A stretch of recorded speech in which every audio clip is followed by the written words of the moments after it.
Okay, hopefully everything's working. You can hear me good.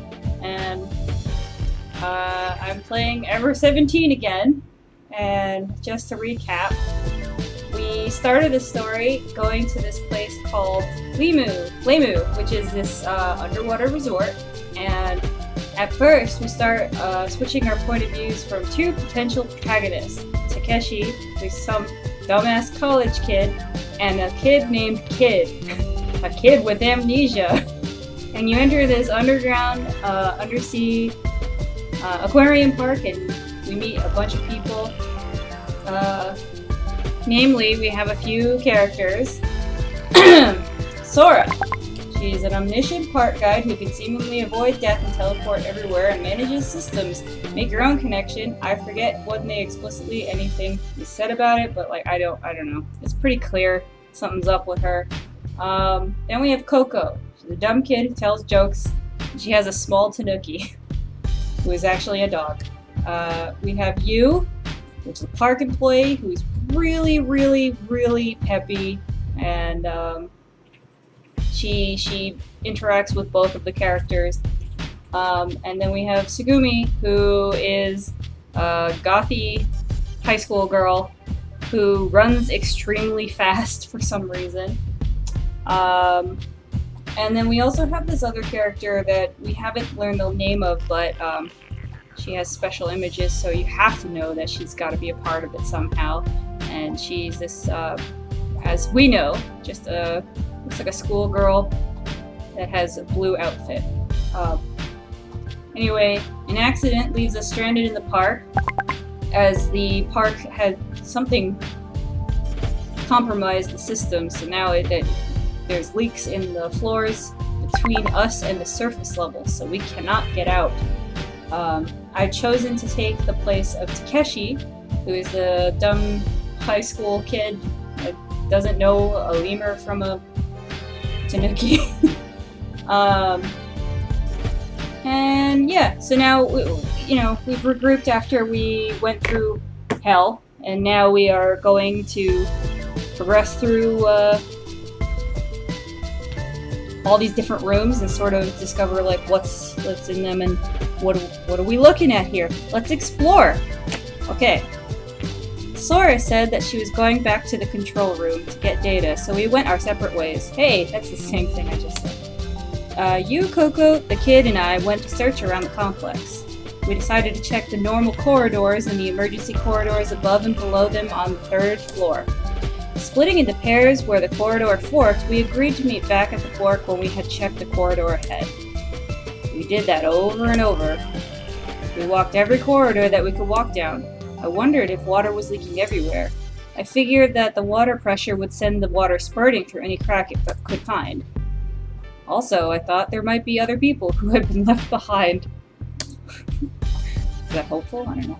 According to Sora, the system had told her that there were 6 people in the complex. Still, there was no guarantee that that was right. I thought that if we had found somebody else, it might change our situation. There could also be a corridor that had broken sensors that we weren't picking up. I hoped that there might be a door to the surface that we were simply unaware of. I couldn't throw away that shred of hope. While we were out searching, Sora continued to try and get in contact with Lemu's central computer. Lemu. And gather more information. Sora had said that she wanted to establish a means of communicating with the outside. We arrived at the front of the kiosk. Sora had arrived first and was waiting, but Sugumi was nowhere to be seen. Sugumi hasn't come back, says Yu. Takeshi says, we can't let her just run loose. I wonder where she is. Shall I check, says Sora. We all went into the central room. It's 6:29 p.m. Glad it's not maritime. We checked the life reading scan of people inside the complex. Even if Komachi-san were moving around, she still should appear in the results of the scan. That is, of course, if she still is in the complex. And if she's alive. I managed to keep that thought from coming out of my mouth. It only took a moment for the map of Lemu and the data from the sensors to appear. There was one fuzzy light on the 2nd floor. That would be Komachi-san. there were a number of lights in the room on the 3rd floor. I figured it was the control room where we were. Oh, says Kid. What is it? Hey, isn't that strange? Look. The kid pointed out in the corner of the monitor. It indicated a single-digit number. Life readings, 6. Watch it closely. Life readings, 5. Life readings, 7. Life readings, 6. 5. 7. 6. 5. 7. 6. Oh my, you're right. I wonder what it could be. Sora fiddled around with the controls, the console, but the numbers on the monitor continued to fluctuate. The number changed every few seconds. But even while the life scan numbers changed, no new lights appeared or disappeared. Maybe there is someone besides us in Lemu. Even if the number is supposed to be 7, that's what it would mean. Don't you think we should go look for that person? I mean, they could be in trouble. We have to find them. Hang on, kid. Calm down. For a while, all our eyes were glued to the changing numbers. Watching them change was unsettling. Finally. Life readings, 6. The monitor settled on the number 6. The light on the 2nd floor was moving around slowly. The 5 lights on the 3rd floor were all in one room, unmoving. Perhaps it was just because of a malfunctioning sensor? The cause is unclear. Would you like to see what else we can find out? Nah, Sugubi's on the 2nd floor, and there are 5 of us here, so that number 6 is probably right, don't you think? But... well, I figure if we go look around a little more, we'll find out soon enough. Yeah. Alright then. So, do you all want to head to the 2nd floor? I thought it was best if we could actually took in the situation with our own eyes.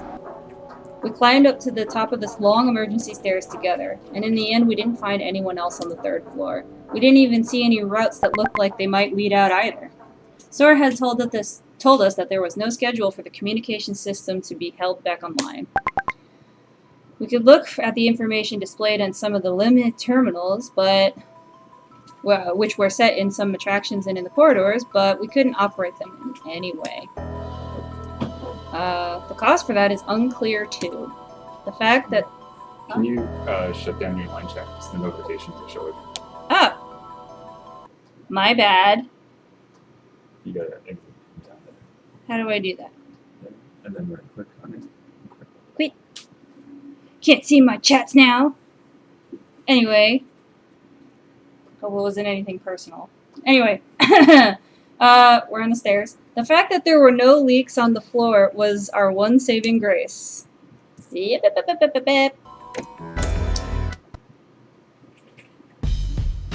We arrived at Swetterstock on the 2nd floor. Sora gave us 30 minutes of free time. Oh, I missed the time. I assume it's after 7 or something. But that still didn't mean we couldn't go running around as we pleased, so we decided randomly to hit some of the rooms and search them. Sora held out her hands in front of her, and a holographic window appeared. Unlike the floor below, all of the scanning sensors on this floor seem to be functioning normally. This floor appears to be safer as well. Oh, Kamachi-san's on this floor. She seems to be walking in the vicinity of the elevator. You can tell that? Yes, I work in the securities office while monitoring everyone's activities. If a problem arises, I will announce it via the intercom. And if something happens, please contact me immediately. Alright, okay then, let's split up and meet up in the security office in a half an hour. Okay. Okie dokie! Woof woof! Says Pippi. I miss Pippi. Sure, whatever. After closing the holographic window, Sora went into a room a little way down in the corridor, and apparently that was the security office. Everyone headed in different directions from the corridor intersection. I took my PDA out of my pocket and pushed the button. It was recharged. The backlight was working without a problem. I reset the time. After that, I tested a number of times, but it didn't seem to be able to make a call or go online. Maybe I ought to give up using this in order to get in touch with the outside. I pushed the PDA back into my pocket. I had 30 minutes left. I was trying to decide which area of the park to visit first. Where should we go? We have a choice between the dolphin merry-go-round, the souvenir shop, and the security office. And I believe I have to look up my thing again. Give me a moment. Let's go to the dolphin merry-go-round because that's whimsical. Boop. Oh, I'm sorry. Let's see. Yeah, that's a dolphin merry-go-round. I headed to the room with the attractions. There was a carousel there. Instead of horses, it had dolphin theme, and it looked like the official name was, oh, Jesus Christ. Delphin Carousel. Oh, Delphin Carousel. That's probably it, right? With no visitors around, the merry-go-round seemed a little spooky and very lonely. Even the dolphins themselves looked sad. Whoa! The lights turned on. Suddenly a happy melody started and the ride began to rotate. Of course, no one was riding it. All of a sudden, no longer seemed lonely, but that much more spooky. What is this? Watch out, this place is haunted! Even thinking about it gives me the creeps. Then from somewhere I heard someone snickering. You came speaking over to me. Sorry. I'm bad at the cursor. You came skipping over to me. Hey, Kurinari, when did you get here? Looks like you're having a lot of fun. Oops, that's him. That was me. Looks like I'm having a lot of fun. She's having a lot of fun. Okay. But it is fun, isn't it? Doesn't it make you happy? I always wanted to give this ride a whirl once. And you pointed to the merry-go-round. Don't just turn it on without any warning. You almost gave me a heart attack. You surprised the heck out of me. I shook my fist at her. It might have been exaggerating a little, but... Kurinari, how could you be so scared of a silly pod of wooden dolphins? You looked at me sideways and grinned mischievously. Nobody's supposed to be here in the theme park. It was like a horror movie. Geez, you're such a chicken. Well, you're wasting energy by turning it on, too. What if there was a blackout? And we've got no idea how long Leimu's backup power is for good. Besides, everyone knows that you should save energy. So, you're not only a chicken, but a worrier, too. What are you talking about? It's common sense. Oh, Kurinari. So, you don't know? Next out, she held out her palms for a faint, exaggerated surprise. Leimu doesn't get any of its power from the outside. It's all generated inside this complex. Down more than 100 meters underwater. Oh, God. Down more than 100 meters under the ocean floor, the thermal sea floor vents basically hot springs. So, Leimu takes hot water from there and uses it for steam. This is a lot of information that this guy is known for, where he puts in a bunch of stuff to tell you that scientifically it could work. Do we need it? No, but okay. The power of that steam is then used to turn the turbines, and that's how we generate our power. While Leimu is a theme park, it's also a closed-cycle plant to test the case for self-sufficient power generation. And that's all memorized from the new employee manual. I see. I explained it in that kind of depth. And all you can say is, I see? I mean, what a wonderful explanation. You're a model employee. Kurinari, that sure was a sexy scream you let out when dolphins started moving. You were scared, weren't you? I think I'll tell everybody about it. Do what you want. Then again, maybe you shouldn't. The dolphins had stopped moving on their own accord. You explained that the ride ran for about 3 minutes each time before shutting off automatically. We leaned against the fence surrounding the dolphin carousel. So, you only work here part-time during the holidays? Yep, started here at the end of April and have been staying here. This is my 4th day. And then out of the blue you get this. Pretty rough. Kurinari, how many times have you come to Leimu? This is the first time. Ha! Then I've only got a 3-day head start on you. You laughed happily. She sure was cheerful. I had to respect her unflagging optimism and energy. You're tough. I mean, the situation is depressing. It doesn't seem to faze you. No, I'm really not. It's just easier. I said it earlier, didn't I? Would you rather I get depressed? I think it's better to laugh. You're right. That's all we can do. And then she laughed again. I tried to force a smile. You stretched out like a cat, and then sat there and hugged her knees. I followed suit and sat down next to her. To tell you the truth, I came here because I thought my dad might be here. Your dad? Actually, my father worked in the Research Development Division of Lemu. Research and Development? Well, he worked as a computer program. He worked on a computer program. It's the hologram that Sora uses. The limit terminals, complex control system. I don't know the details. He worked on all of it from when Lemu was first being built. Of course, he didn't do it alone. He was one of the members involved developing the project. Oh, is that so? But my father disappeared one day. What? He just went missing. When? He's been missing so long as I can remember. It was when I was 1 year old. 1 year old. 17 years ago. Oh, she's 18, I guess.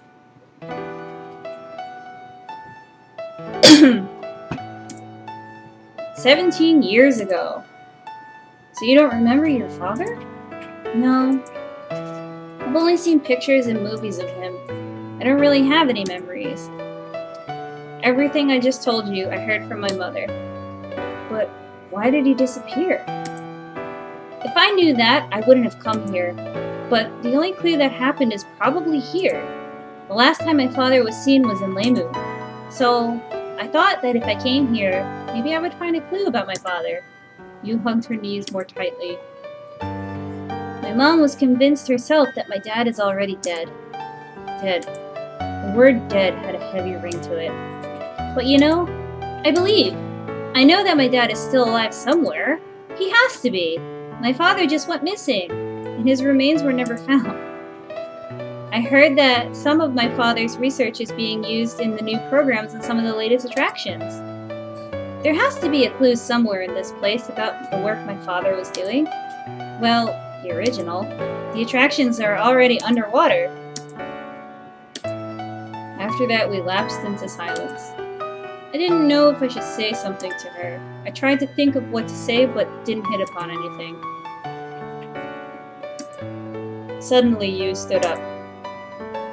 I'm kind of in the mood for some music. Something light and fun, if you know what I mean. So, I think I'll go get the dolphin spinning again. Kurinari, why don't you finish looking around? And with that, she darted away. Hey, you! The dolphin started spinning again. Yu didn't come back. It looked like she had disappeared into the corridor behind the merry-go-round. Guess I'll get out of here. It was as if the dolphin saw me off, and I left the room behind. Dolphin carousel. Situation? Normal. Alright, next stop. Let's go to souvenir shop or the security office. Let's go to the souvenir shop. Adjacent to the corridor, a little room for the visitors to rest, as well as the shop selling some theme park stuff. Good, great. There was a sign with the Lemu mascot on it. What is the Lemu mascot? Which one of these is the Lemu mascot? I don't think any of these are the Lemu mascot. I'm pretty sure it's supposed to be the lemur, but okay. That was where I had peeled the mascot costume off the kid. That Myun raccoon dog mascot. I didn't see any raccoons, dogs, stuffed animals next to all the keychains, hologram pendants, seafood snacks, and other stuff. Still had no idea what that raccoon dog was. The kid was sitting on the bench next to me. He didn't even really look at anything, but his gaze seemed fixed. He just kept staring at the ground. I expected to see a hole open up into the ground from how intensely he was staring. He had his hands on his temples. How's your headache, kid? What's the matter? Did you find something? Or did you remember something?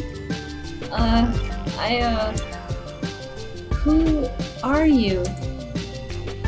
I just told you a bit ago. I introduced myself. I'm Takeshi. Kurinari Takeshi.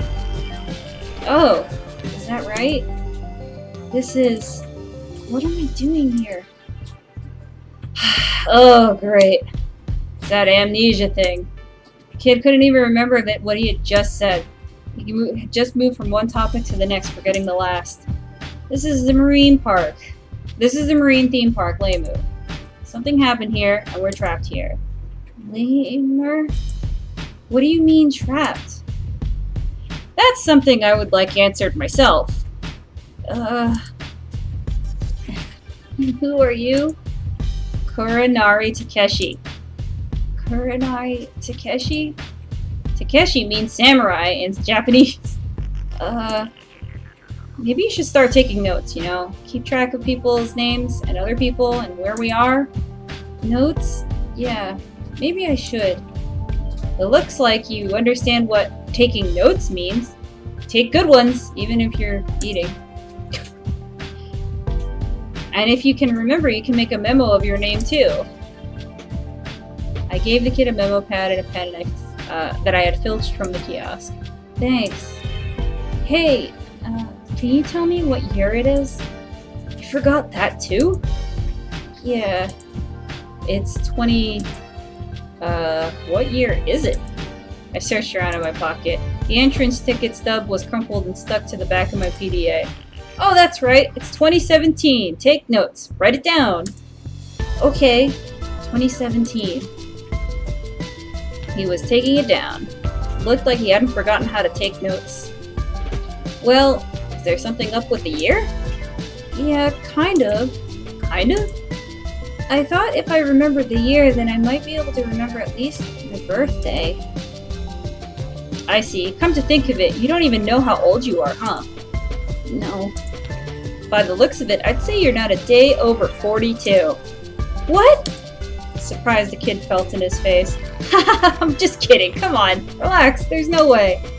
You're probably in the neighborhood of 14 or 15. If you're 18, you got a baby face. Jeez. Don't tell me you forgot your own face. Face? If you're worried about it, go look in the mirror. You could sketch a self-portrait in case you might forget later. Oh, yeah. Maybe I will. Jeez, he's got it rough. But his serious expression had relaxed. That at least was good. Alright, well, I'm gonna get going. When it's time, you come to the security office. Oh, the security office? Where's that? And, where is this again? I'm sorry, I really don't know. It's alright, I understand. If you don't come, then I'll come looking for you. Oh, thanks, Takeshi. Hey, you remembered. Takeshi is your name, right? Kid had been taking notes, and sure enough, there it was. My name, Takeshi, on his pad, but spelt wrong. Lemu kiosk, situation, normal. Alright, last place to go. Security office. Yeehaw! Sora said that she'd be working in the security office, but I wondered what she was doing there. Besides, she was the only one that had been doing desk work the whole time we'd been trapped. I imagined she would be getting a different kind of tired from what we got walking around. Mentally tired, maybe. As I was thinking that, I knocked on the security door. Knock, knock. Sorry. It's a hiccup. I have that. Don't worry about it. Hello? Sora? You there? Wait, this metal door is so thick you couldn't even hear me if you were. I pushed the button for the intercom on the panel next to the door. But Sora didn't reply. I wonder if she isn't in there. The door wasn't locked, so I pushed open the button and it opened. The security office was small, and it was dirty. The front wall was packed with monitors. They were all stained dark with cigarette smoke. Ashtrays were stacked up like it was normal. And there was a huge sign plastered on the wall that said no smoking. I don't see any of this, but okay.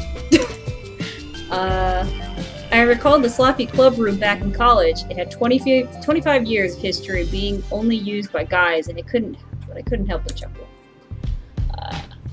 But I restrained myself and kept looking. Sora wasn't there. Sora? Hey Sora, where are you? I didn't think you were the type to go running off without telling anyone. I took another step inside the room. Yeah! What? All the windows in the wall monitors opened and closed. Kuranari-san, when did you get here? For some reason, the voice sounded like it came from the shadow of the desk. It was a blind spot, but I couldn't see Sora. So, you are here, Sora. I thought you'd probably be all stressed out from the work and situation, so I came to take a look. What are you doing in that weird place? I approached the rear of the desk as I talked. No! No! Kurenai-san, no, please don't! Huh? I'm busy right now. I couldn't see her face, but she sounded embarrassed. If you don't mind, can you just wait outside for a little bit? She spoke hesitantly. Oh, are you changing? I'm sorry. No, not exactly, but I suppose it is something like that. Kurenai-san, you aren't going to change. If you don't mind employees' work outfits, the changing room is directly behind the room. Just turn the corner in the corridor and you'll find it. No, I'm alright. I'm just a little damp and uncomfortable, but I'm used to it. I see. I'm sorry, but I'm still working and I need to concentrate, but I'll be done by the appointed time. I'm sorry to bother you. I'll just go look around a little bit more. Okay, good luck. Thank you. During our whole exchange, Sora was hidden and I didn't see her. I waved in Sora's direction, though I figured she couldn't see me and I headed for the exit. Hey, it's not a good time for you to stay cooped up in here. Take a break once in a while. I said it without looking back. Okay, but please do not worry about me. I like my work. If I really get into it, I can go for days without sleep just fine. Days without sleep? That's insane. I really didn't understand what she meant, but I suppose she probably really is into her job. I imagine that the position of system engineer was probably just an occupation that drew interesting types, and I felt satisfied with that. Security office situation? Normal. I took my PDA from my pocket and checked the time. There was 17 minutes until Sora had said, to meet, I guess. I wondered where I should hit next. Alright, we got visitor's elevator, the warehouse, and the infirmary. I'm gonna go to the visitor elevator. Yeehaw. I continued to the next corner in the corridor and hung a left. Went to the far door, which was open. Huh? Where am I? I've been aiming for the elevator but wound up somewhere else. The sign said quail. I had no idea what that meant. Reading the explanation, I learned that it was a gondola in the shape of a jellyfish. I wasn't particularly in the mood for a ride. Checked to see there was no damage to the floor and walls and left. The elevator next to the jellyfish gondola. Oh, the elevator was next to the jellyfish gondola. Oh, we see Tsugumi. Tsugumi was standing there silently. She was in front of closed elevator doors with a stern look on her face. So this is where you were. She didn't say anything. Didn't look like Tsugumi had noticed me, but she didn't reply. Her eyes stayed fixed on the door. This elevator doesn't go to the surface. I was reading a nearby sign. It says that it goes to the floating island in Selnull, which we should use the elevator in the center of the floor. She didn't say anything. Hey Tsugumi, just standing there isn't going to make this elevator come. I know that. Tsugumi finally answered me. I know because I just saw it. Saw what? The elevator. As soon as she said that, she placed her hand on the closed elevator doors and started prying them apart. The door stopped half open. I thought it might be broken. Tsugumi looked inside. See, the elevator stopped on the 3rd floor. Scared, I peeked in. Oh, that's the one we rode down in? It's still there from when we escaped. The little box in some abyss. The elevator was about 20 meters down. I thought that the floors were fairly far apart, but I didn't realize just how far. Whoa! Tsugumi suddenly gave me a little push on my shoulder from behind. Don't push! What do you think would happen if I fell from here? If you fell, I think you would die. Most definitely. Tsugumi said without a trace of emotion. Jeez, why do you want to go and try and scare someone? You're just a coward.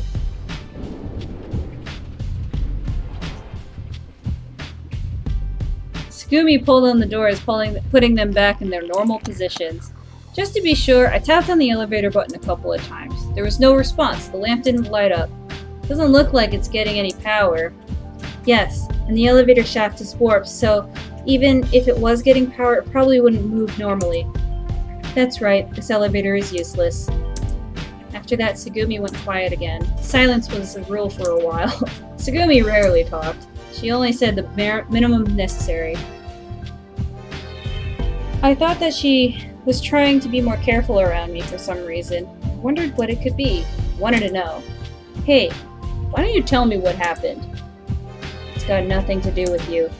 That might have been true, but still, it had nothing to do with me. It had something to do with me. Hey, you know something I don't. Something like what? About this accident. Maybe something, I don't know, something to do with the reason why you're all quiet? Accident? This wasn't an accident. It was planned. What makes you say that? Huh? So you're not surprised? Tsugumi gave me a strange look. So you feel like something isn't right too? Well, maybe, I guess. Like, everything is just too neat. We can't communicate with the outside and our escape routes are all closed. But we've got electricity and the air conditioning still works. It's almost as if like somebody trapped us here on purpose. I guess you're not as dumb as you look. Tsugumi's expression loosened up into a light smile. It was a provocative smile. What do you mean by that? I mean exactly what I said. You don't look that smart. What? This chick? I love to tell her what I really think of her. That thought ran through my mind. But I thought, what could really make me look stupid, so I resisted the urge. This is a trap. Tsugumi's expression returned to normal. And you probably aren't going to get out. No, not just you, but everyone else as well. All 4 of them. You're all the same. Huh? Well, what about you then, Tsugumi? Yeah, I suppose I could die in a place like this. It wouldn't be that bad at all, I guess. Tsugumi looked upward. The ceiling was covered in artificial materials. It felt oppressive. She laughed again. Then she left disappearing down the corridor and I was alone. Jellyfish gondola quail, situation normal. Elevator out of order. Alright, warehouse or infirmary? I don't really care, so I'm just gonna do it in order. There was a room with no sign indicating what it was for. It caught my curiosity and I decided to have a look. It appeared to be a warehouse of some kind. There were loads of boxes made of reinforced plastic, all piled up. There was a push cart, boxes too big to carry, a few long narrow ones that a person could manage to hold. There were all kinds of marks, symbols, and letters on the boxes that I couldn't make sense of them. There was a bunch of round carbon capsules and drum-like looking objects. I wondered what was inside them. I figured I really didn't need to know. There was a hissing noise coming from somewhere. Looking around, the sound led me to an air conditioner that was in bad shape but still working. On the room ceiling was a crane complete with guide rails. One container had been suspended from above, but it looked like it had been abandoned in the middle of work. No one had any time to clean up. Everyone had fled at once. This looks pretty tidy. I don't know what the standard is of factory practice, but this looks pretty tidy. I don't know. Hey! Is anyone there? I called out once, but nobody answered. There's no reason anyone would be in here. There was no reply. Warehouse situation? Normal. Okay, let's go to the infirmary. Cranking station! That's the easiest one to read so far! I arrived in front of the infirmary, aka the cranking station. While this place was a theme park, it was also deep in the ocean and had other facilities. Lemu's atmosphere was maintained using a mix of gases and air pressure. It's like me. Different from the outside world. It seems like that can make some people feel ill. I reckon that there's a reason why the room was so large. Beyond the huge sliding door was a room decked out elaborately in shiny new medical equipment. I thought it could have something to do with Lemu's sponsor being a major pharmaceutical company. Okay. The room was so clean and white that it was nearly blinding. There were 2 normal beds and one that looked like it was for surgery. Jesus Christ. There was also a huge machine attached to one of them. LMRI was written on it. Oh my god, they have their own brand name MRIs. I didn't know what it was, but it looked like some kind of scanner. I saw a shelf on the wall filled with medical tools and medicine. It probably in case somebody fell ill or got injured here, it wouldn't be possible to move anyone outside, so they had to be treated on site. Oh, question character says, yeah, I don't think there's any way out now. I wonder who's saying this. I was getting used to surprises, but the voice startled me. I didn't know who was talking, but somebody sure was. Everybody? Help! Did you come to help? It sounded like Coco, but I didn't know who she was talking to. Oh, it's Coco, I guess. I couldn't tell where they were. But it's probably impossible. There's no way out anymore. What was she saying? I wondered if something had happened to Coco. I carefully crept towards the rear of the room. I noticed a squarish hole cut out of the floor, and I peered inside. Down below, a small lift was stopped. It appeared that there was another room indirectly below the infirmary. The voice was coming from there. I pushed the button calling the lift and hopped in. It descended slowly and silently. I arrived below. I noticed that the hatch there was slightly ajar. Liar. Because... I eased closer and opened the hatch. Who are you talking to? Coco jumped as if she had been stung. She had been sitting on the bed, looking, nothing looked out of the ordinary. Oh, Takepon! Takepon? Takepon! Okay. Takepon? Yep, you're Takepon. Huh? Pyon, Takepon. Safe place, Pokopon. Safe place, Pokopon. I can't do this. I'll try, but it's hard. Yeah, you got it! Oh god. I know the Ninneko song 17. I don't know what this is. Okay. But it's not Pyon, it's Pokopon, right? Yes. But huh? Coco! Coco pointed to herself as she said her name. Is she going insane? Takepon! And she pointed at me. And Pee-Pee is 3 years old! Woo! The puppy face peeked out from under the bed. Nice to meet you! Oh, nice to meet you too. But haven't we already introduced ourselves? I returned upstairs with Coco. So you're calling me Takepon, is that it? Yep! Woo! Alright, I got it. So, who were you talking with, Coco? What? Wasn't someone just in that room? No, no one was there. I was just playing around with Pee-Pee. God. Never mind. Sorry.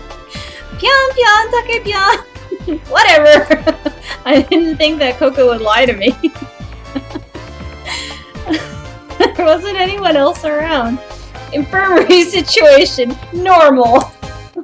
Alright. Now. Took my PDA from my pocket and checked the time.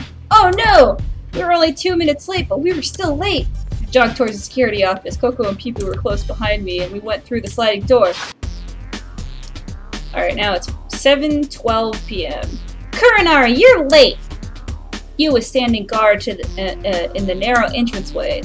The kid was next to her. Yeah, I got here a little before you. Rub it in, amnesiac. Okay. Sorry, my bad. I was late. You know that in a group in our situation, we would have to be punctual, right? Don't get so mad. It was only 2 minutes, give or take. But 2 minutes could mean all the difference in the world. I was late too. Oh, Coco, you didn't get lost or have any problems. You're all right? Yep, I'm fine. I came straight here. Oh, that's good. You're sure treating her a lot different than me. Well, everyone made it here in one piece, so that should be sufficient. Sora looked up from the limit terminal and smiled. And she walked towards us. So everyone's here. What about Tsugumi? I'm here. Scooby was leaning against the lockers on the far side of the room. If you found out anything new, I'd like to hear about it. Did you? Ah, yes, I will tell you. First, there are a few things I want to review. Sora gave us a lecture about the structure of Lemu. Gotta take a sip for this, because it's all technical stuff, I'm sure. Okay. Lemu has 3 layers below the ocean's surface: Ersterboden, Zweiderstock, and Dritterstock. There are 17 meters between each floor. If you go down a floor, then you go 17 meters deeper. Thus, the 3rd floor, Dritterstock, is 51 meters deep. Outside of the Dritter is a total of 6 atmospheres of pressure, 5 atmospheres water pressure, and 1 atmosphere air pressure. Even if, hypothetically, you were suddenly to go out into the ocean from Dritter, your lungs would be crushed about 1/6 of their size, and approximately 5/6 of them would be flooded. You would likely die in a matter of minutes. I got a question. Go ahead.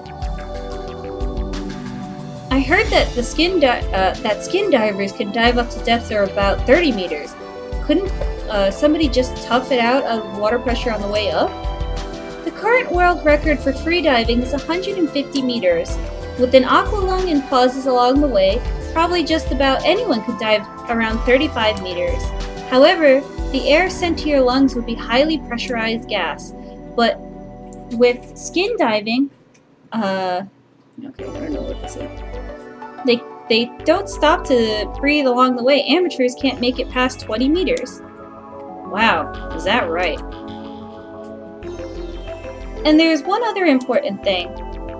Even if you could withstand 5 atmospheres of water pressure, could you really swim 51 meters to the surface? Are you making fun of me?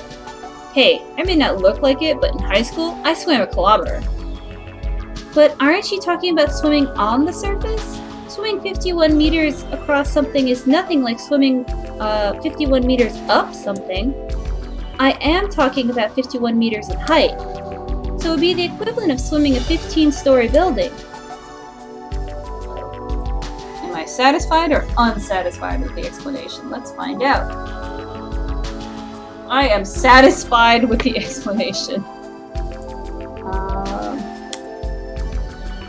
Swimming a 15-story building? That was insanity! Even from Zweiderstock at the depth of 34 meters, that would be about 10 stories. Just climbing that would be a challenge. And besides, how would anyone get out of Lemu in the first place? Yeah, you're right. That's just something that guts alone couldn't get you through. I nodded. And the ocean is pitch black. It would be suicide. That is correct. There is something else I want to say. It is an announcement. I am still working on gathering information to reconnect Lemu's communication network with the outside. However, all cable, radio, and network functions are down due to malfunctions, physically severed cables, or flooding. I cannot provide an estimation of when we will be in touch with the outside. Sonic communication to the outside is also down. Therefore, I have not been able to dispatch an SOS. That concludes my report. 2 hours had passed. There was no sign of help. If there were people on the floating island, at least they could send someone to check on us. I was trying to be upbeat about things, but with the first floor flooded and partitions shut, no one was going to be coming through here. And coming through the ocean, that seemed even more impossible. The flooding of Lemu had disrupted the flow of currents around it. It would be hard to get a diver or a small submersible to get anywhere near it. Now it's 9:18 p.m. Wow, 2 hours had passed. Okay. We were just depressed for 2 hours. That's cool. We left behind the security office that reeked of smoke and gathered in front of the souvenir stand. Let's go shopping! Ready, go! Grr, says PB. Waff. What's waff? Okay. Yeah, that's another win for PB. Woof. I had just finished my 34th match against PB. I lost 34 times. What were we playing? I don't know. It was a pretty one-sided affair. Is there any way that Pee-Pee could lose? Oh, are you making excuses? First off, you're the one who's making Pee-Pee's face all funny. I can't help but make faces that are crazy by myself. Well, there's no other way to do it. Pee-Pee can't make faces alone. Woof. Besides, Besides, I don't know how to make a dog laugh, so it's not really fair. Well, that's just something you have to get used to. I wonder if it was really about just getting used to it. Pee-Pee laughs when he's happy, right, Pee-Pee? Woof woof. Well, I'll just have to admit defeat, kid. You want to take my place? Me? Yeah, I'm begging you. I'll be the referee. The kid here had been talking with you, but he came over. Alright, game time! Don't be too hard on me. Oh, what game were you playing? It looks fun. Sora, who appeared taken with the game, also came over. It's a strange staring contest. Canine versus human. Wow, that seems pretty incredible. Sora covered her mouth with her hand and giggled. Actually, Pee-Pee is incredible. I think I'm just gonna have nightmares about this. I shuddered. And now, in the first contest, we have the champion Pee-Pee versus the challenger, the kid, facing off in a face fight. I want to get it underway, but first, let's hurry up and do this! Well, I think we need to decide what we're going to call the kid here. Is kid okay? What do you think? Well, I don't know. We could call him Kiddo! Sure. Kiddo, Kiddo, Kiddo! Kiddo, huh? You want me to call you that too? There's gotta be a more normal name than that.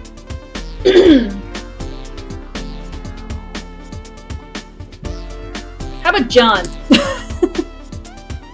It'd be fitting to call him John Doe. But calling him that just because it's fitting to be, Wait. But wouldn't calling him that just because it's fitting be rude to all the people named John Doe? Well, it's only for a little while, so it doesn't have to be perfect. Kuranari-san, I thought you wanted him to be more name-like than Kiddo. Well then, Coco will think of a better name. Kiddo's other name could be Pablo Diego Jose Francisco de Hora Juan Noventino Maria de los Remedios Cibriano Cristiano de la Satashima Trinidado Luis Picasso. That's too long. Anything longer than Tanaka, oh god, fucking. Yuvei Harukana is out. Hey, Kuranari, just don't go blurting out my full name. Okay. You who had been standing over by the shop came over walking directly towards me. Ugh, what a pain. In honor of the mascot, I name you John Raccoon Dog Smith. That's crude, Kuranari-san. Woof! I like when Pee-Pee jumps in. Well, let's see. Why don't I think of what, how about Melos-san? Why Melos? Like short for memory loss. Nah, it's bad luck to name him that. That's pretty fucked up. Sorry.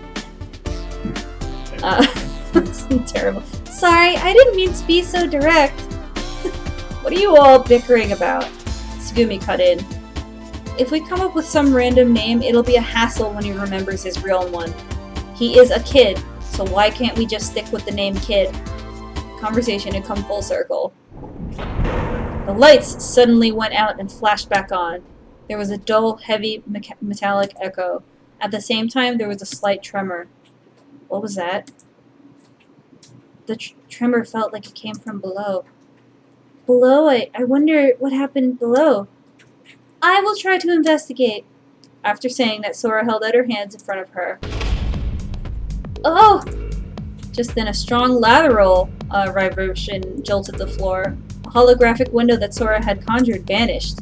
Sora! It's alright. The monitor is back online. I am initiating a scan. The water has penetrated the material storage space in Sector 6 of Dritterstock. It's flooding? I didn't see any signs of that when I made the rounds. Boom, boom, boom. The massive metal giving way, accompanied by the massive shaking.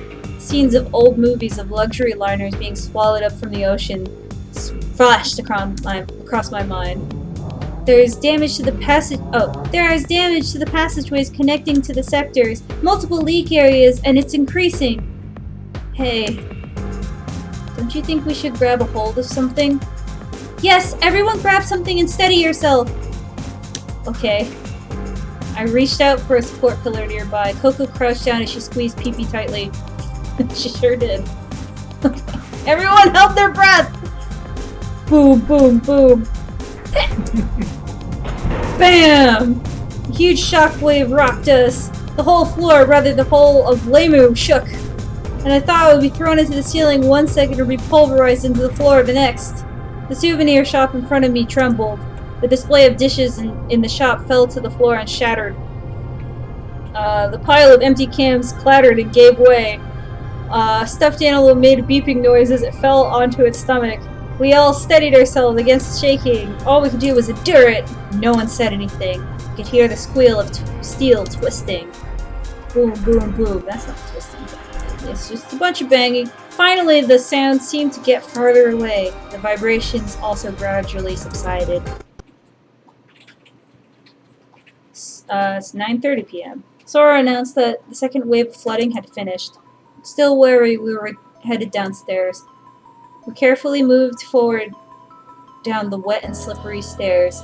With every step, the scent of seawater seemed to grow stronger. We arrived at Dritterstock on the 3rd floor. The water level in the corridor had reached my shin. It must have been around 50 centimeters deep. Lemu can't pump out all of this water? It appears not. All major areas where leaking had occurred to have been closed off by shutting the partition. However, water is continuing to flow in through small ducts even now. The water clearing pumps are operating at full capacity, but to make the water level recede, we're going to a big hole is going to have to be plugged. Is that what you were going to say? But with the partition shutting off the sector of the original leak, there's no way to access it. Yes, that is so. We entered the control room. Give me a sec.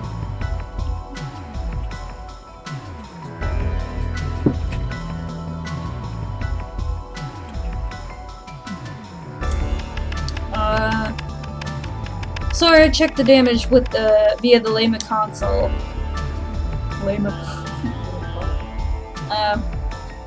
But I must sincerely apologize. Even though the second floor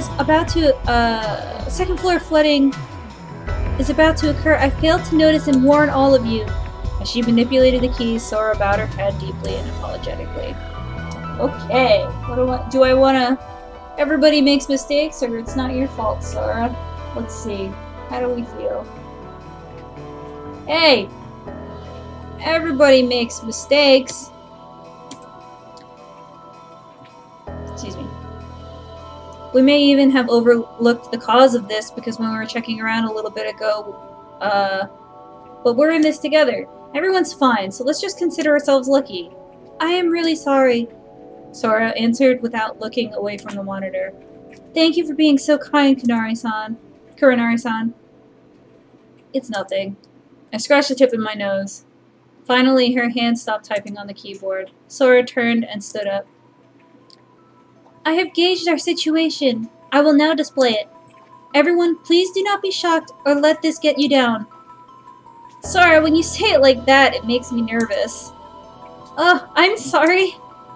Still, fairly confident that there are a few things that will shock me. I see. In that case, I thought everyone was probably numbed by what we had experienced so far. Simply put, the cause of the second influx of water we experienced a short while ago, the sectors that we were able to avoid damage during the first flooding were isolated from the flooded sections, and the forced ventilation created a sudden reduction in air pressure. However, the inundated sectors were not able to withstand the weight of the water and tilted, causing a rupture in the joint in the adjacent sector. The gap in the internal and external pressure caused seawater to be sucked up into the complex through the rupture. So, many of the sectors that were still stable at that moment were instantly flooded. So now we're looking at a map of Lemu Dritterstock in the control room. That is the current situation of the Dritterstock. The blinking area is the central control room, and this is the status of Zwitterstock. Are you serious? You mean nearly half of Lemu is underwater? There are 3 sectors in Dritter that are not flooded. The area displayed in the center of this map, Sector 8, where we are. Huh? It looks like the map is displaying roughly 2 areas, but where's the 3rd sector? Actually, due to a flaw in the system, a detailed map cannot be displayed. One part of Sector 4 diagonally above Sector 8 is still stable. There's no way to get there? Correct. It is impossible. Why? Because all of the corridors connecting to the sectors are submerged. In terms of distance, it is roughly 100 meters. I don't think that there is anyone among you that is capable of swimming 100 meters without breathing. Therefore, I say it is impossible. Furthermore, even if someone did reach Sector 4, I don't think it would improve our situation at all. Sector 4 is in the same predicament as here. All of the emergency stairs to get in the floating island are completely flooded.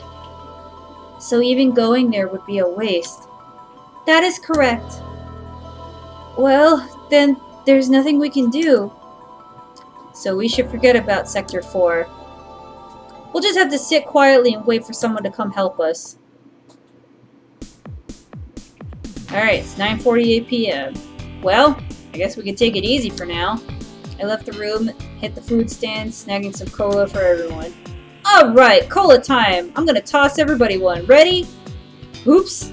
I got 1, 2, 3, 4, 5. I'm 1 short. Oh, I don't need one. Oh, don't worry about it. I'll go get Warren. You can have mine.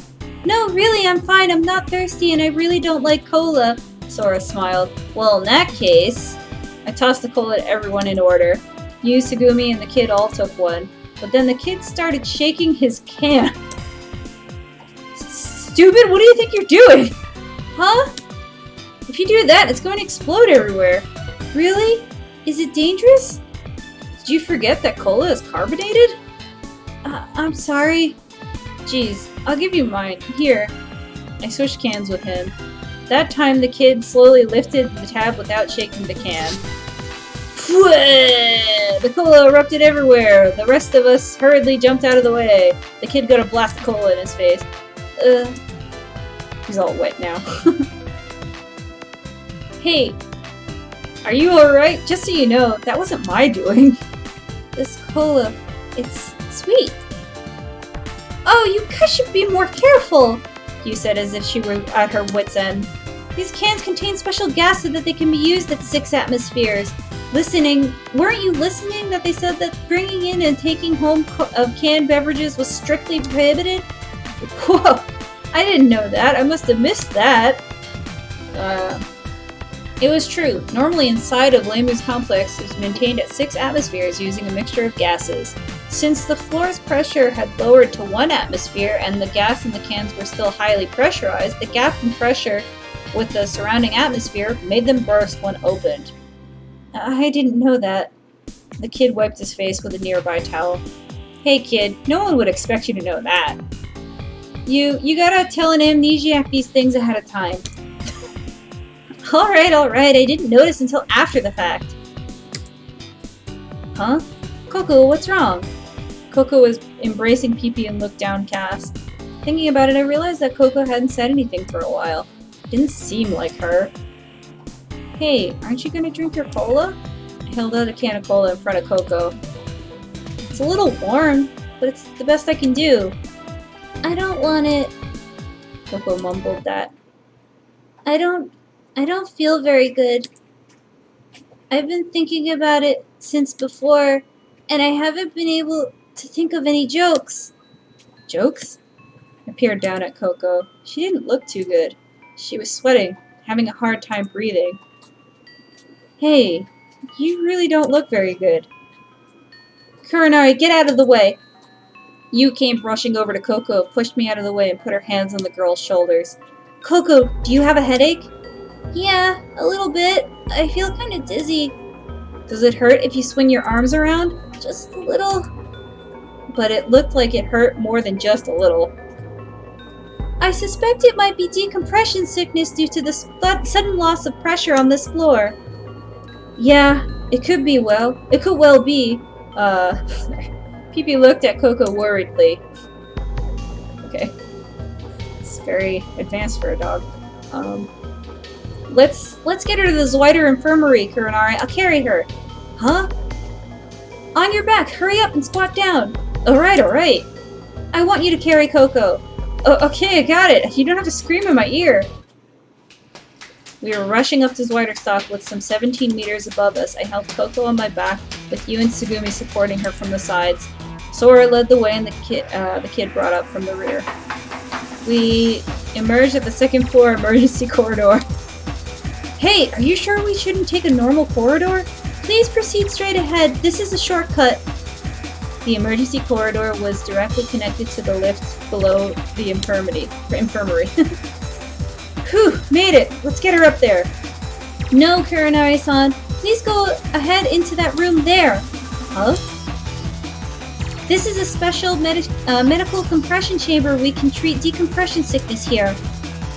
Just let her sleep here. Okay, I got it. Coco laid on the bed. Tsugumi and the kid stood next to me and looked down at Coco. So, Yu, what are you going to do in this tiny room? Isn't it a little cramped for examining her? The space was so small that we could hardly move with everyone in here. I'm not going to do anything. Wait, what are you talking about? We're going to have Coco relax in this room for a while. I tilted my head, confused. This is hyperbaric oxygen therapy. Allow me to explain.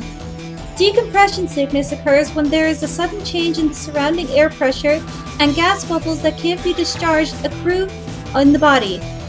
Gas becomes air bubbles and those gather in the tissues or veins, and when gas bubbles remain inside the body, oxygen respiration efficiency drops dramatically. So, no matter how deep breaths you take, it feels like you're suffocating. Oh, sorry. That was me saying that. Doesn't matter. Anyway, you get the idea. That is correct, but also, if any nitrogen has dissolved in the blood, it turns into gas and can produce a thrombus, or a blood clot. Of course, this could hinder blood circulation, which is very dangerous. So we will all seal this room and pump in high concentration of oxygen, slowly taking it up to approximately 3 atmospheres. After that, we slowly decompress it back down to 1 atmosphere. Using this difference in pressure, we dissolve the gas bubbles in the body into the blood, and they were removed naturally by breathing. So basically, you make us all like a can of Coca-Cola that won't blow up? Yes, precisely. Wow, he's pretty smart, actually. Okay, got it! I lifted my hand. Gosh, that dash upstairs sure wore me out. I heaved a breath. Oh, Kuranari-san, are you in pain at all? Me? My muscles feel kind of sore and I'm kind of sluggish, but... Hey, Kuranari, don't you think you should maybe go into the room too? In light cases of depression sickness, you aren't necessarily aware of it immediately. After you figure out you're in trouble, it's too late, and the symptoms can be drawn out. Oh. Yes, just to be safe on the safe side, I want you to all enter the room. Decompression process took place over several hours. Coco lay on the only bed. The kid, Yu, Pee-Pee, and I sat next to her. It was cramped. We were like sardines in a can. There was nowhere to move. That sucks. Oh, it's 11:54 p.m., so we were there for like 2 hours. I wondered what time it was. I just told you. I took out my PDA and I checked. 11:54 p.m. I was sleepy. Coco was sleeping and her breathing was relaxed. It looked like she was doing better. It didn't look like you and the kid were sleeping, but they sat quietly with their eyes closed. Pee-Pee had crawled out from under the bed. Sora had sealed the hatch from outside and was adjusting the pressure as necessary. Sora, what about you? Don't you need to be treated? Before that process had started, I asked Sora that. Oh, this is like a little flashback, I think. No, I'm used to this. Oh, also, everyone, Please remove your voice converters during the repressurization process. They are designed to protect your eardrums from the change in air pressure. However, during pressurization, they can interfere. I removed the earphones that I had become completely used to and held them in my hand. Sora still stood just outside the hatch window. Tsugumi wasn't inside or visible outside of the room. She had just left before the pressurization process had started. So now I ask, where did Tsugumi go, or when was Sora going to sleep? I'm going to ask, where did Tsugumi go? Where the heck did Tsugumi go, anyway? Just before the hatch was closed, she had suddenly started talking. I'm leaving. Hey, where are you going? There is a place that I just realized I need to go to. Where? Treatment is more urgent than that. I don't need it. Tsugumi, that's irresponsible and selfish. I can't stay cooped up in this cramped place. Well, I won't go escaping alone, so take it easy. That's not the point. To be blunt, I don't have the patience for you, any of you. Tsugumi ignored Yude and me and went off somewhere. Sora had reported to us that she was somewhere on the floor and safe, but it still bothered me a bit. But it was Tsugumi, after all. I was sure she'd probably be back in a little while, saying something else. That's what I thought, but nearly 2 hours later had passed. I'll just wait a little bit longer. Even as I thought that, my eyelids got heavier and heavier. But still, even so, today really was an eventful day. And then I fell into a slumber. Day 2, May 2nd, 5:30 a.m. Ooh, I'm sleepy. The lack of sleep made the echo of the shoes scraping the ground seem louder than usual, and as I walked down the emergency corridor, I stretched. Yu was next to me. Coco and the kid trailed a little way behind us. And you slept so hard. Yeah, but what time is it right now? 5:30 a.m. That's right, that means I only slept 4.5 hours. Not only, you slept that much. I don't know how you could sleep like that given our situation. It's because we're in this kind of situation that we've gotta sleep. Our minds have to be sharp, we have to be ready for anything, right? So your mind is sharp right now? Well, I'm still a little sleep deprived, so not all my pistons are firing, but I think I'm doing about as good as the next guy. Hey, aren't you... The next thing I noticed, Yu was no longer next to me. I stopped and looked back. The kid and Coco vanished into a small sided corridor on the right. I hurried back to the three of them. And how is Sleeping Beauty? Yu spoke to me sarcastically once I had caught up. I just told you, I'm not running at full power. He let out an exasperated sigh and shrugged her shoulders. She also arched her eyebrow as if annoyed. Kurinari, you know, I think you'd better take a look in the mirror. Huh? Mirror? Yeah, you'd really better wash your face. We entered in the emergency stairs from the emergency corridor. We had just been roused from sleep by Sora, and the four of us shuffled into the control room on the 3rd floor, Dritterstock. We seemed to have passed through the decompression process without a hitch, and no one had any complaints. Even Coco, who had seemed to have such a rough time, was sunny, sunny Sunday! Windy, windy Wednesday! Pretty, pretty Pippi today! Woof! The dogs seemed in high spirits. They looked happier than the day before. The water on the corridor floor splashed and sprayed as we walked. Yu, walking next to me, had clammed up. I wonder what she's peeved about. I slowed down my pace to walk with the kid. Hey, you got any idea what Yu's all miffed about? Who knows? Kid answered, grinning. What are you laughing about? Do you know something that I don't? You sure don't have any ideas what it could be. If I did, I wouldn't be asking you. You told me to look in the mirror, but... Huh? Huh? That's no fun.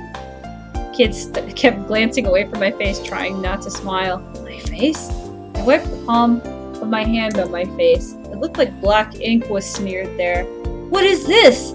I tried to wipe it off with my shirt collar, but it wouldn't come off. Oh, there's a toilet over there. The faucet was broken, the sink was overflowing with water. I hurriedly washed my hands and then my face, and the mirror in front of me was shattered into so many shards that it was useless. But most of the black that had come off my hands, so I thought that my face was probably alright. Damn, that girl, I said as I said it disgustedly and hurried out the bathroom. I went up to you again. Hey you, what did you write on my face? Huh? While I was asleep, you scribbled all over my face, didn't you? Scribble? As she walked away, you gaped at my face. What are you talking about? You're probably still asleep. Don't play dumb with me, you. You were just talking about a mirror. Oh, was I? A mirror? You said it, you knew you said it. Are you sure your ears aren't playing tricks on you? I'm pretty sure you're still half asleep. Then what's this? I showed her the shirt collar where I'd wiped off the ink. What? You mumbled that, so I stepped closer. Well... Suddenly, she grabbed my hand and stared at my palm intently. Oh, your palm has an interesting future for you! Palm reading? Is that what you're into now? Your palm tells me that your fate diverges into two distinctly different futures. It's kind of like all or nothing outcome. You will either acquire or lose everything. One path will put you on the road to riches, a good job, an encounter with a beautiful woman, and bless you with strong home and offspring. And that you will be as healthy as possible, and you will live to the ripe old age that will make you jealous of make those around you jealous. However, if you start the other path, you will be in dire straits. Dire? Yes, but I can tell you no more. You should take a good look at the middle of your lifeline, because that is where the answer can be found. Hee hee. I looked down at the palm of my hand. My eyes traced the line down on my lifeline. Wide-eyed scrutinized each wrinkle and line, but I didn't see an answer anywhere. There was still black ink in the creases of my hand. Black ink. Black ink? I remembered what I was angry about. Forget about fortune-telling. You're trying to trick me! Hey, what? The next thing I noticed is you was no longer next to me, and I stopped and I looked back. The kid in the cocoa vanished in the small side of the corridor on the left. Whoa, jeez, I don't believe these guys! I hurried down to the three of them. Alright, now it's 5:30 a.m. There's Tsugumi. Tsugumi was in the front of the control room. She was leaning against the wall with her arms folded and her head down. Alright, what do? We want to talk to her? Or do we want to wait and see what she says? We want to talk to her! I wondered where she could have run off to the day before, but I decided not to ask. I decided to shower her with the cheeriest greeting I could muster. Good morning! How are you feeling? If you aren't feeling good, you should probably get to the decompression chamber. Tsugumi didn't budge. She stood there with her mouth half open, only blinking her eyes a couple of times. What's the matter? Tired? Low blood pressure? Well, I didn't exactly sleep like a baby either. That damn room was so small I ended up sitting on the floor all night. I yawned and rubbed my eyes with both hands as I spoke. But then Tsugumi's eyes narrowed into slits and she leveled a steely glare at me. It was the kind of look that could kill. You are the absolute worst. Huh? Tsugumi shook her head as if she was fed up with me and vanished inside the control room. Absolute worst? Hey, hold on a sec! Kurinari-san! Sora's voice came from behind me. What are you doing there? Please hurry inside. But... just please, go inside! The expression on her face appeared more stressed than the day before. It seemed as if her face said that something serious was unfolding.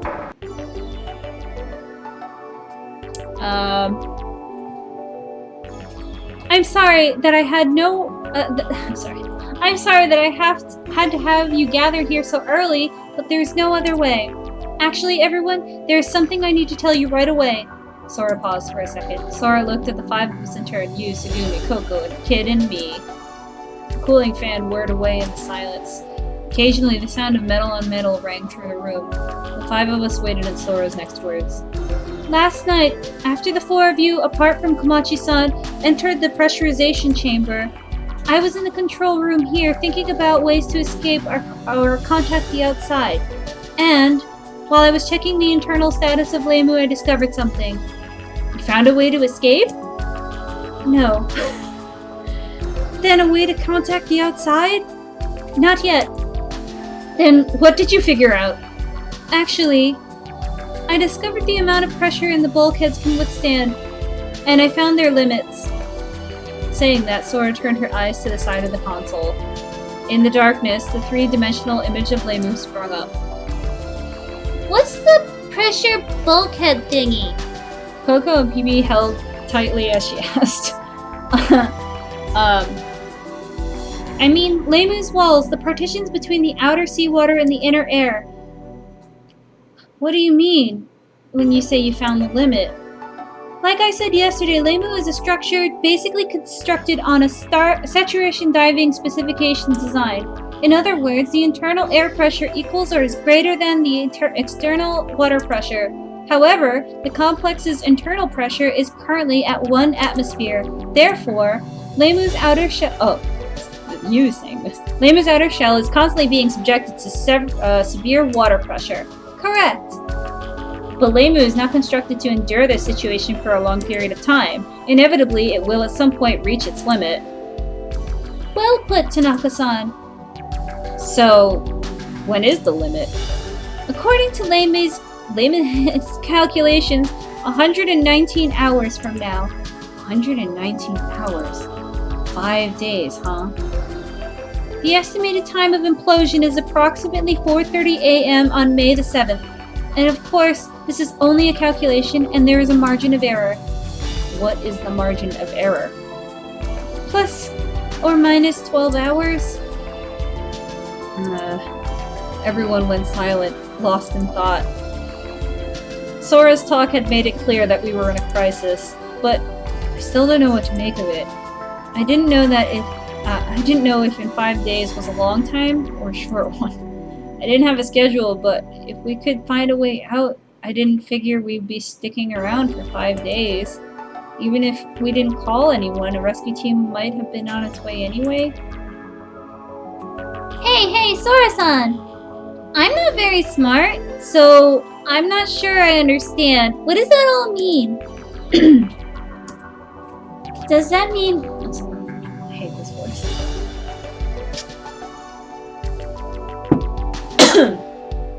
Does that mean at 4:30 a.m. on May 7th, Leimu will get squashed like a pancake? But that might happen around 4:30 p.m. on the 6th or 4:30 p.m. on the 7th. Is that okay so far? Yes.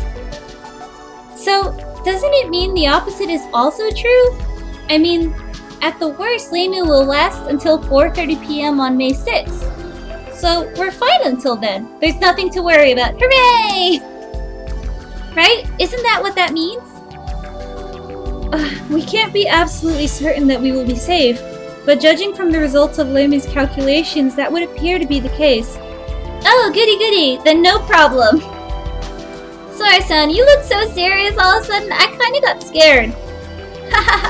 The dog is like, bow, bow, bow, woof, woof, woof. Okay, enough of that. Geez, don't scare me, babe. I think that's what Pee-Pee's trying to say. Woof! I see. If you had said something, we only have one more day or something, I might have burst out crying. But we still have lots of time. Someone will surely help us before that, right? The kid is standing next to you and agreed. He nodded rhythmically as if he was answering a question. The tension in the air gave way and returned smiled to the faces around the room. Even Tsugumi, who didn't smile, looked relieved. It was 5:50 a.m. I gave a large yawn. Alright, 6:14 a.m. Alright, done! Sorry. 1, 2, 3, 4, 5, 6, that's all of them! And... sorry, hiccups. Excuse me. I I was in the narrow space of the tuna sandwich stand where the cooking equipment was. I was wrapping and placing the freshly made breakfast sandwiches on the tray. Why is it that I have time to make breakfast for everyone? Complaining, I took the tray in both hands and opened the small door of the stand. That's the way it goes. We decided democratically, you know. Yu was waiting in front of the shop and snatched a sandwich from the tray. She peeled back the wrapping and opened up her mouth. Democracy is overrated. It just means the majority rules. You got it!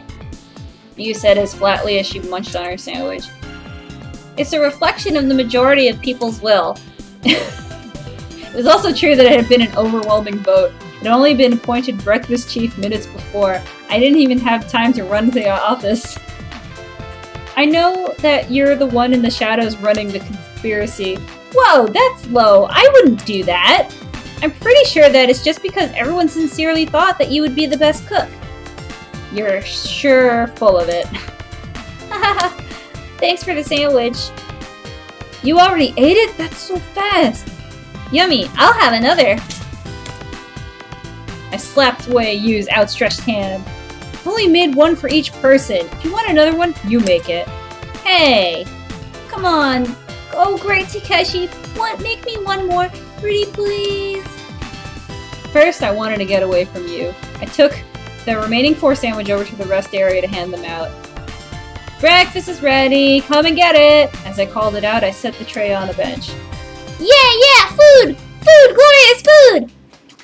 Coco came running and splashing towards me. Pee-Pee the dog paddled along behind her. Oh, this looks good!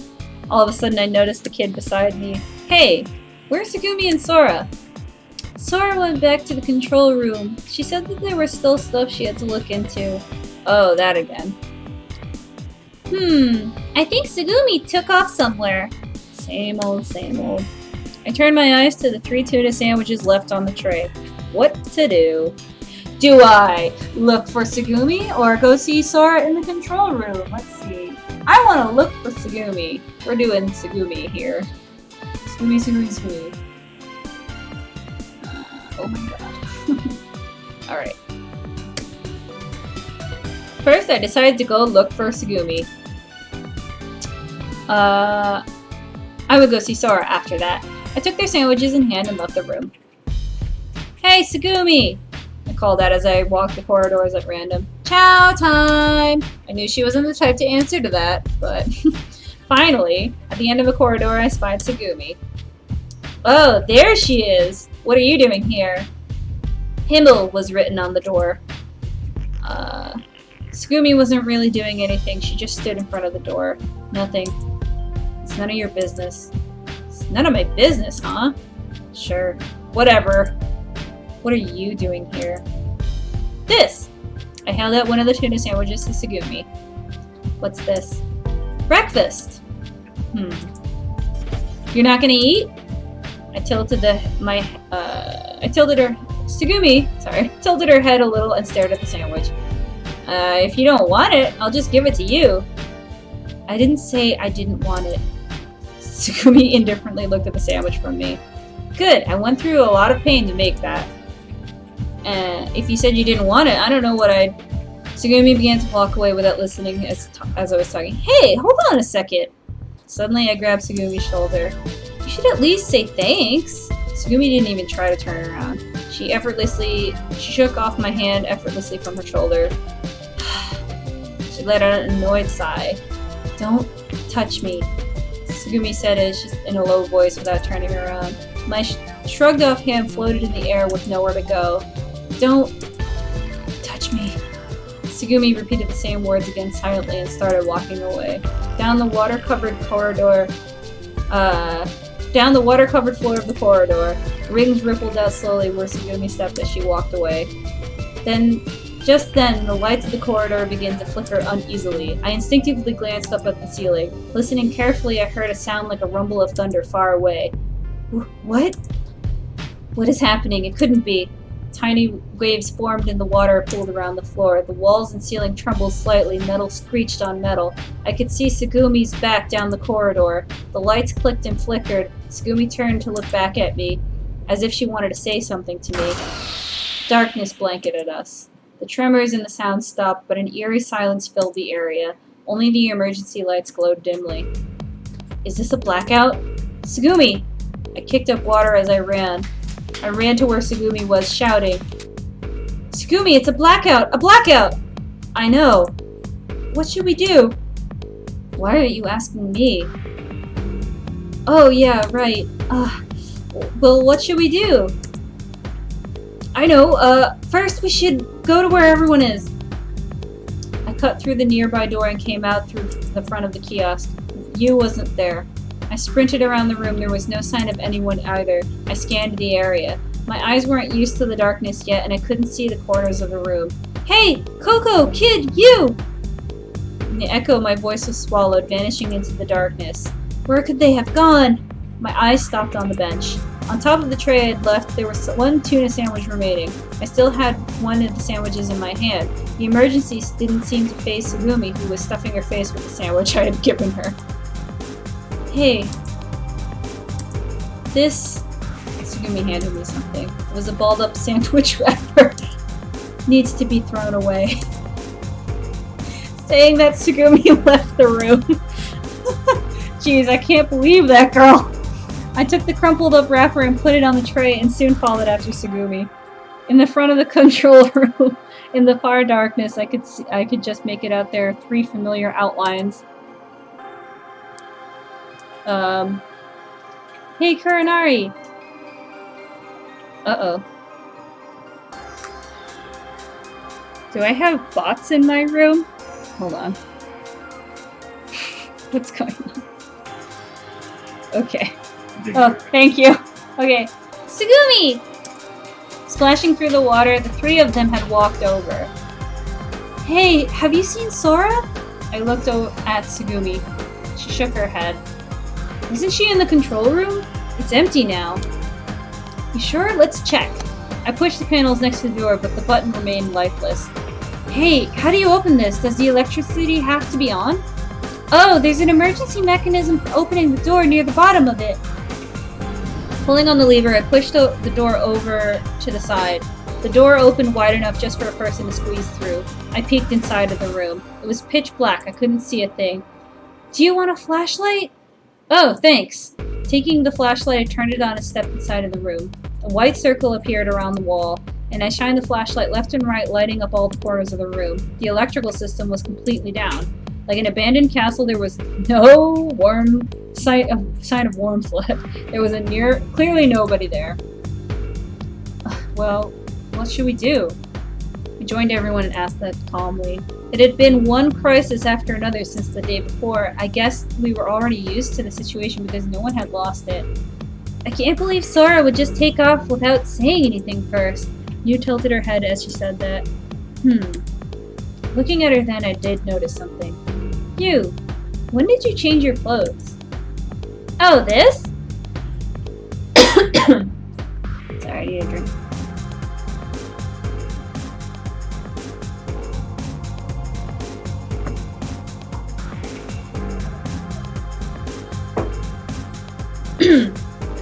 Yu was wearing the same clothes I hadn't remembered seeing. Some new clothes that I didn't remember seeing. I spilled salsa all over my uniform. I had to change the clothes in the changing room, and these are my everyday clothes. I see. So you had to change the clothes. Spilling salsa in your uniform? That's pretty clumsy. Yu scratched her head as if to offset the embarrassment. Anyway, we should be thinking about Sora. Yeah, for now. Everybody, let's split up and look for Sora-san. Without Sora-san around, we won't know why there was a blackout or anything. Yeah, Sora knows more about Leimu than anyone. Alright, let's do this. You and the kid, you guys check out this floor. Sugumi, Coco, and I will hit the 2nd floor. Okay? Alright. Roger that. What do we do about Pee-Pee? Well, he can go with you, of course. I petted Pee-Pee's head.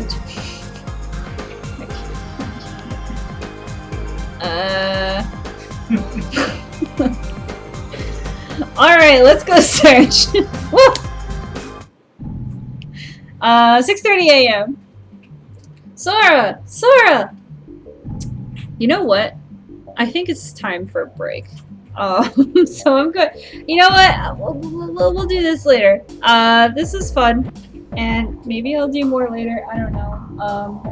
I really just wanted to time it so that most people can join in when I have it. But I'm gonna go take a break and drink some nice hot tea, and then I'm gonna I'll let you know. Thanks for joining, guys, and we'll find out what happens next on Ever 17 and what we do with PB. Okay, goodbye.